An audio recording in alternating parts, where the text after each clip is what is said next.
Aujourd'hui, on va parler d'astuces pour mieux apprendre, mieux organiser sa vie, le chinois bien évidemment, et je vais vous expliquer aussi pourquoi est-ce qu'on doit faire ça. Je vais aussi vous expliquer quelque chose qui va vous faire penser à moi pendant les jours à venir. J'espère pas trop longtemps. Et ensuite, je vais vous donner une astuce géniale qui va vous permettre de voir un petit peu là où vous n'êtes pas efficace dans votre quotidien, que ce soit dans votre apprentissage du chinois ou bien alors dans vos projets en général, comme vous le savez, j'aime bien parler de ça aussi, en général. Allez, c'est parti. Je réponds à vos questions en vous présentant la Chine et le chinois tels que je les vois et tels que je les vis. Bienvenue dans la Chine, le chinois, comment c'est vraiment.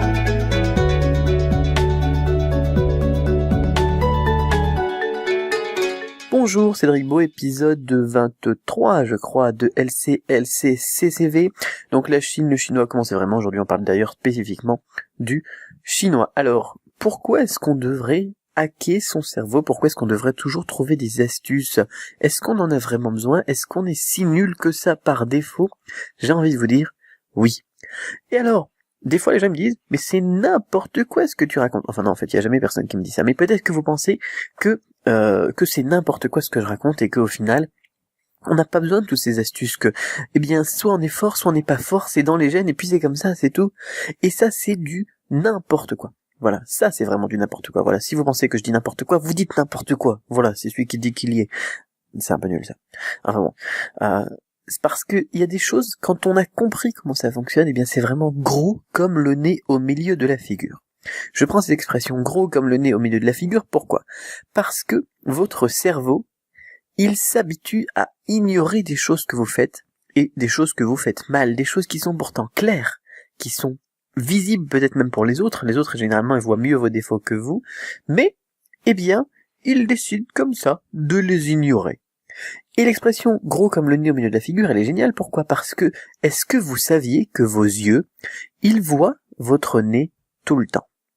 Vous voyez votre nez toute la journée. Sauf que votre cerveau, il décide tout simplement de l'ignorer. Et d'ailleurs, c'est mieux parce que sinon, on a l'impression qu'on a un gros truc en plein milieu du champ de vision. Mais quand vous y réfléchissez, vous commencez à voir votre nez qui apparaît lorsque, vous regardez quelque chose. Voilà. Donc là, vous allez commencer à vous rendre compte, une fois qu'on le sait seulement on s'en rend compte, vous allez commencer à vous rendre compte qu'au final, effectivement, vous avez toujours votre nez dans votre champ de vision. Alors vous allez peut-être me détester pour ça et vous dire merde quoi, maintenant je vois mon nez. Et il est quand même chiant Cédric là, c'est un peu exagéré, non? Mais c'est là où on se rend compte de la puissance de notre cerveau quand il choisit d'ignorer quelque chose, il ignore comme si ça n'existait pas. Voilà, un truc aussi énorme comme ça, en bas au milieu du champ de vision, on ne le voit plus. Et un truc aussi énorme que de la procrastination, un truc aussi énorme qu'une mauvaise habitude, pof, voilà, le cerveau il dit oui, pas de souci, de toute façon, ça me rend la vie plus belle, plus cool, je suis un gros paresseux de toute façon. Et on va décider de l'ignorer, et paf, vous ne le voyez plus. Voilà. Donc ça, c'est vraiment énorme. Donc alors, vous allez peut-être m'en vouloir maintenant parce que vous voyez votre nez, mais c'est pas grave, d'ici quelques jours, d'ici quelques semaines, quand vous aurez oublié un petit peu le podcast et tout ça, parce que vous allez oublier, vous ne le verrez plus. Voilà. Peut-être que je vous le rappellerai à ce moment-là.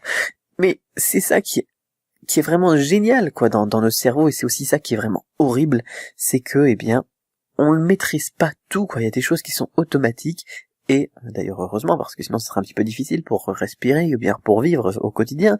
Et il y a des choses, qu'il faut donc qu'on rappelle à notre cerveau, il y a des choses qu'il faut qu'on explique à notre cerveau, par exemple, que l'on veut effectivement se travailler pour atteindre un meilleur niveau de vie, que l'on veut effectivement arrêter de procrastiner, pour réussir à apprendre son chinois, parce qu'on va l'utiliser dans le futur.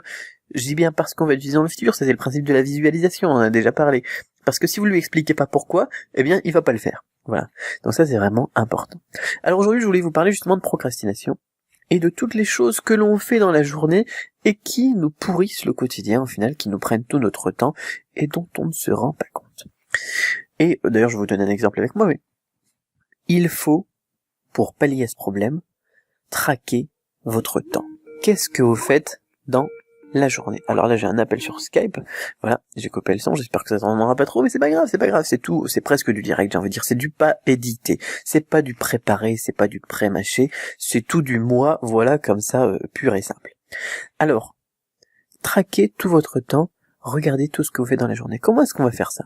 Eh bien, vous pouvez, par exemple, prendre, je sais pas moi, un chronomètre ou votre téléphone. Tiens, votre téléphone, vous le prenez et toutes les 5 minutes, vous mettez une alarme. C'est un petit peu terrible toutes les 5 minutes de mettre une alarme, un timer toutes les 5 minutes, mais si vous mettez votre timer toutes les heures, par exemple, vous aurez oublié ce que vous faisiez inconsciemment. Ça, c'est justement le problème. Si par exemple, toutes les heures, vous dites, tiens, qu'est-ce que j'ai fait dans la dernière heure, je vais le noter, et puis je verrai le soir, eh bien, ce que j'ai bien fait, ce que j'ai mal fait, eh bien, vous allez marquer, je sais pas, moi, par exemple, de midi à 1h, j'ai fait la vaisselle, j'ai préparé le repas. Mais les 5 ou les 15 minutes que vous aurez passées entre les deux au téléphone avec mémé, eh bien, vous les aurez oubliés. Ou bien alors, ça paraîtra pas important à votre cerveau de le rappeler, parce que justement, il se rend compte qu'au final, il est en train de se faire piéger. Tandis que si vous le faites toutes les 5 minutes, eh bien là, vous allez marquer tout dans le détail. Et on va se rendre compte qu'on perd plein de temps à faire des trucs qui servent à rien. Vous allez vous rendre compte, par exemple, que vous passez peut-être toute votre journée au téléphone, alors que vous en étiez même pas conscient. Vous allez peut-être vous rendre compte que, comme moi, par exemple, tiens, j'ai toujours le réflexe d'ouvrir l'onglet Gmail sur mon ordinateur et de le consulter à la recherche de quelque chose d'inutile qui me permettrait de procrastiner. C'est un truc de fou, je m'en suis rendu compte comme ça. Alors du coup, j'en ai parlé dans un dernier épisode, j'avais le réflexe d'ouvrir donc cet onglet Gmail, et pour me piéger et pour plus faire ça et pour plus perdre le temps d'aller sur Gmail et puis d'aller voir les dernières news sur Tumblr ou n'importe quoi, eh bien j'ai installé donc le petit logiciel Stay Focused qui me bloque le Gmail à partir du moment où je l'utilise plus que 10 minutes par jour. Parce que mes mails pour le boulot, les mails pour la méthode Cramp, les mails pour les exercices, où là j'ai du retard et où là je devrais travailler, eh bien, c'est ça l'essentiel. Et ils sont pas sur Gmail. Ils sont triés. Pour le boulot, c'est sur l'application Mail sur Mac, et pour la méthode Cramp, c'est sur l'application Zendesk, donc en ligne. Donc, je me bloque. Voilà. Donc, traquez tout ce que vous faites dans la journée, et vous allez vous rendre compte, vous allez vraiment vous rendre compte, là où vous procrastinez, là où il y a un souci. Il y a des moments où on se rend même pas compte, on a un blackout en fait. On est en train de faire une tâche toute bête, comme sortir les poubelles, et ensuite, je sais pas, on doit aller sortir le chien, et on va se rendre compte qu'on met 3/4 d'heure pour faire ça, quoi. Ou 2 heures pour faire ça. C'est un truc de malade. D'ailleurs, si vous êtes sur l'ordinateur, moi, ce que je m'en suis rendu compte pour Gmail notamment, avec donc une application que j'ai installée sur mon Mac, mais qui existe peut-être aussi sur Windows, je sais pas, qui s'appelle d'ailleurs, je sais plus comment, qui s'appelle Rescue Time.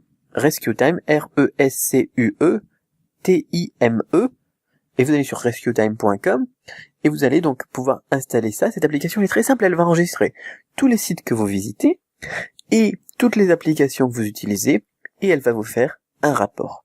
Et là, par exemple, là, en allant sur le rapport, mais ça je le sais parce que maintenant je me le suis bloqué, je me rends compte que cette semaine, j'ai passé 3h22 sur YouTube. Alors dans un premier temps, c'est pareil, on se trouve des excuses. C'est intéressant de le savoir parce que votre cerveau, il va essayer de vous trouver des excuses, et si vous savez qu'il va essayer de vous trouver des excuses, ça va aller, vous allez pouvoir contredire ça. Si vous le savez pas, eh bien vous allez au final tomber dans le principe de l'excuse bidon.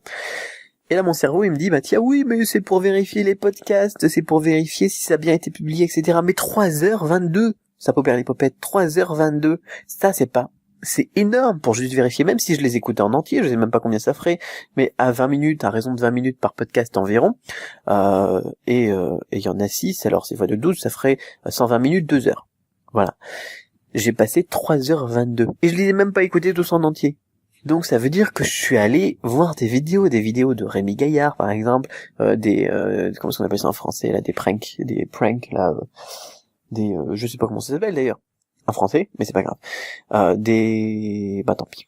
Voilà, je sais plus comment ça s'appelle en français, on s'en fout. Ou bien alors des bandes annonces de films, ou bien alors voilà. Et c'est pas forcément, là aussi, on pourrait se trouver des excuses, on se dit oui, mais j'étais en train de rechercher des trucs sur le chinois, etc. Mais quand on est sur YouTube, on part dans tous les sens, quoi. Et donc, maintenant, aujourd'hui, là, quand j'enregistre ça, donc jeudi, eh bien, je me dis, Cédric, c'est tout, faut que t'arrêtes YouTube. C'est fini. Et donc là, je vais le rajouter dans Stay Focused, et je vais me limiter à, par exemple, 2 heures maximum de YouTube par semaine. Donc je vais couper ça en par jour, par exemple, et on va mettre, je sais pas moi, 20 minutes par jour, ou je sais pas quoi. Ouais, je vais pas très fort en maths aujourd'hui, c'est tout, c'est comme ça. Et voilà, j'aurais gagné 2 heures, j'aurais gagné 1h22 en tout cas, si j'utilise le maximum de mon quota, à travailler, de temps, que je pourrais utiliser pour travailler donc sur ce que j'ai jugé efficace dans cette fameuse application Rescue Time, je suis à peu près 25 heures par semaine, je suis pas tout le temps sur l'ordinateur, faut pas croire, je suis à peu près 25 heures par semaine sur l'ordinateur, eh bien, je vais pouvoir utiliser maintenant une partie de ces 25 heures pour faire des choses importantes. Voilà, parce que, comme ils disent, comme disait Bruce Lee, si vous aimez la vie, ne perdez pas de temps. Comme ça, eh bien, votre temps, vous pourrez l'utiliser pour faire ce dont la vie est le but, ou quelque chose comme ça. Je sais plus d'ailleurs c'est quoi le proverbe exact, mais c'est ça qu'il disait Bruce Lee. Voilà. Si vous aimez la vie, ne perdez pas de temps, parce que le temps est ce dont la vie est faite. Voilà, c'est ça. Comme ça sonne bien. Voilà. Ne perdez plus de temps, et surtout pas du temps pour faire n'importe quoi. Voilà. Alors bon, j'ai pas de plan pour ce podcast aujourd'hui, donc voilà, je vous raconte un petit peu tout comme ça, mais c'est vraiment, on se rend compte vraiment qu'on a des trucs qui sont énormes, comme je vous le disais, comme le nez au milieu de la figure, qui sont juste devant nous, qui nous rendent improductifs, qui nous rendent inefficaces, et sur lesquels on peut enfin travailler. Et moi encore, alors même si vous voyez, j'arrive à travailler de manière plutôt efficace, en n'ayant que ces 3 heures et quelques d'inefficacité dans la semaine, mais au départ c'était vraiment horrible, c'était vraiment quelque chose de terrible, et je faisais rien, j'étais même avant, quand je travaillais, on va dire, je faisais presque rien dans une journée. Maintenant je fais à peu près ce que quelqu'un fait en 4 jours dans une demi-journée. Voilà, je suis 8 fois plus efficace, on va dire. Et j'ai envie vraiment de partager ces notions, ces habitudes, ces petites astuces pour que vous puissiez aussi en profiter. Au final, le temps, c'est pas forcément non plus le problème. Ce qui est vraiment important, c'est l'efficacité. Tout le monde a du temps. Tout le monde a le même nombre d'heures dans une journée, d'ailleurs. Il y a des gens qui me disent, j'ai pas le temps de monter un business. J'ai pas le temps de faire ci, j'ai pas le temps de faire ça. Je prends aussi toujours cet exemple d'une maman qui travaillait la nuit dans un casino et qui, la journée, s'occupait de ses enfants et qui a décidé, de s'inscrire à la méthode Cramp. Elle a le temps. Et nous, on a des gens qui sont salariés, on a des gens qui sont, je vais pas dire fonctionnaires, on a des gens qui sont même à la retraite et qui me disent, j'ai pas le temps, je fais trop de trucs. Au final, est-ce que ça serait pas une excuse encore une de ces excuses bidons, notre foutu cerveau là?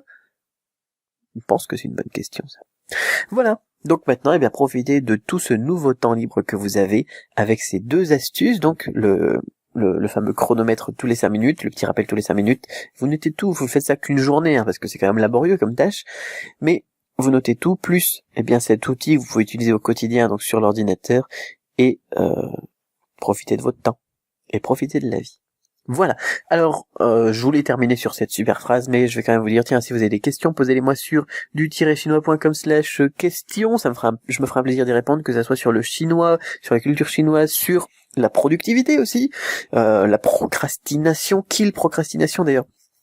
Je vais faire ce fameux t-shirt kill procrastination. Je suis en train de le faire. Là, j'ai envoyé le truc à un designer. Je sais pas combien ça va me coûter, mais je vais le faire. Voilà. J'ai vraiment envie. Vous le verrez peut-être dans une vidéo prochaine. Et donc une fois que vous m'avez posé une question, on se dit à demain pour un nouvel épisode, l'épisode de 24 si je ne m'abuse, dans lequel je répondrai donc de nouveau à vos questions. Et puis en attendant, on tue les préjugés, et puis on garde l'esprit ouvert. À demain.